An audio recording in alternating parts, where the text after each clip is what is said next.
बच्चों, 15 अगस्त यानी कि आजादी दिवस। पर क्या आपको पता है आजादी दिवस क्यों मनाते हैं?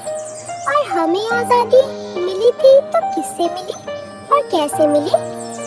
आज मैं आप सबको इंडिपेंडेंस डे की कहानी सुनाऊंगी।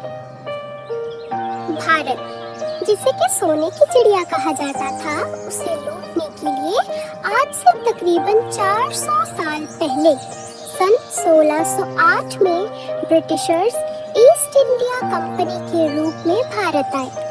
उन्होंने भारतवासियों को उस समय ये कहा कि वो यहाँ महज बिजनेस यानी कि कारोबार करने के लिए आए हैं, पर धीरे धीरे उन्होंने पूरे भारत पर ही अपना कब्जा कर लिया। बिजनेस के नाम पर किया गया धोखा भारत के लिए बहुत बुरा साबित हुआ, क्योंकि उन्हें वापस खदेड़ने के लिए लाखों ही जानें हमें गंवानी पड़ी। अंग्रेज बहुत क्रूर थे। वे भारतीयों के साथ बेहद भेदभाव करते थे, जैसे कि भारतीय इंसान ही न हो। पर इसके खिलाफ सबसे पहले आवाज उठाई थी सन 1857 में मंगल पांडे ने। उन्होंने जब देखा कि अंग्रेज भारतवासियों के घर में उन्हीं को गुलाम बना रहे हैं, उन्हीं पर अत्याचार कर रहे हैं, तो उन्होंने भारत को इनसे आजाद करवाने की ठानी। परंतु अंग्रेजों ने उनकी एक न सुनी और इसके बदले उन्हें फांसी दे दी गई और मंगल पांडे शहीद हो गए। परंतु मंगल पांडे की शहीदी ने एक नई लहर शुरू की और अब हर भारतीय अपनी आजादी की मांग रखने लगा, जिससे अंग्रेज पूरी तरह बौखला गए। इसके साथ ही आवाज उठाने निकली झांसी की रानी लक्ष्मीबाई ने भी अंग्रेजों की रातों की नींद उड़ा दी। इससे पूरी दुनिया को मालूम पड़ा कि भारत की औरतें भी किसी से कम नहीं है, परंतु वो भी अंग्रेजों के खिलाफ छिड़ी एक जंग में शहीद हो गई। इनके बाद आई गदर पार्टी ने भी अंग्रेजों की नाक में दम करके रखा, पर वो भी एक एक करके सब शहीद होते गए और उनमें से सबसे छोटी उम्र के शहीद करतार सिंह सराभा थे, जो महज 19 साल की उम्र में शहीद हो गए। करतार सिंह सराभा के बलिदान से प्रभावित हुए भगत सिंह, जिनका बचपन से बस एक ही सपना रहा, भारत को अंग्रेजों से आजाद करवाना।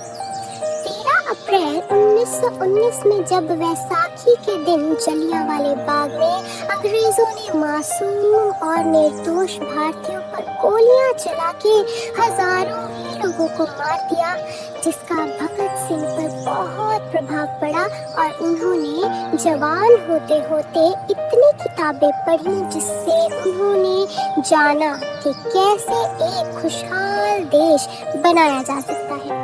उन्होंने लोगों को धर्म और जाति भेदभाव से दूर किया, परंतु उस समय अंग्रेज फिर से डर गए और उन्हें लगने लगा कि अब भारत छोड़ना पड़ेगा।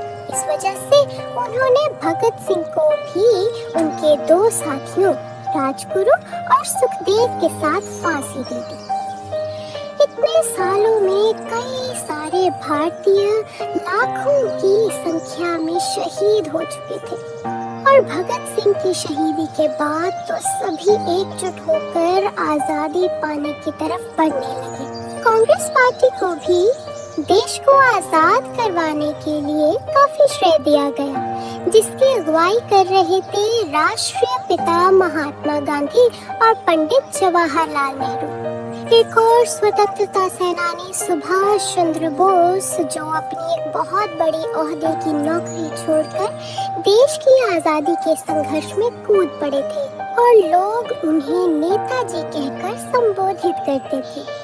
पर आजादी की तरफ बढ़ते भारत को देख ब्रिटिशर्स ने फिर से अपनी डिवाइड एंड रूल की पॉलिसी लागू की, जिसमें उन्होंने हिंदू और मुस्लिम को आपस में बांटना शुरू किया और भेदभाव आपसी नफरत का रूप ले गई। जब दोनों धर्मों के लोगों ने अपने अपने देश की मांग की।